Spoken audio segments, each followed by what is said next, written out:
నమస్కారం. ఘంటారావానికి స్వాగతం. ముందుగా ప్రధానాంశాలు. 16వ ఆర్థిక సంఘం చైర్మన్ అరవింద్ పరగాడియాతో సీఎం భేటీ. 2 గంటల పాటు చర్చలు.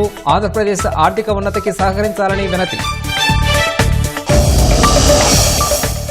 ఏపీలో రైల్వేల అభివృద్ధికి 9,417 కోట్లు కేటాయించామన్న రైల్వే మంత్రి. ప్రస్తుతం 84,559 కోట్ల విలువైన ప్రాజెక్టులు జరుగుతున్నట్లు వెల్లడి. విభజన అంశాలపై కేంద్ర హోంశాఖలో కీలక సమావేశం. పంపకాల్లో పట్టువిడుపులుండాలని ఇరు రాష్ట్రాలకు హితవు.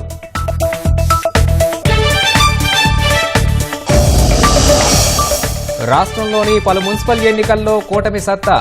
ఏలూరు, నెల్లూరుల్లో డిప్యూటీ మేయర్ పీఠాలు కైవసం.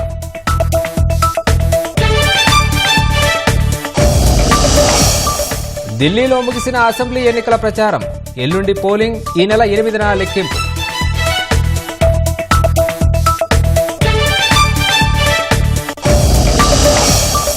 మేక్ ఇన్ ఇండియా కార్యాచరణలో మోదీ విఫలమయ్యారన్న రాహుల్.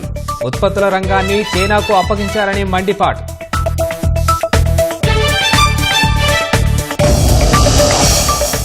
వసంత పంచమి సందర్భంగా మహాకుంభమేళాలో రద్దీ.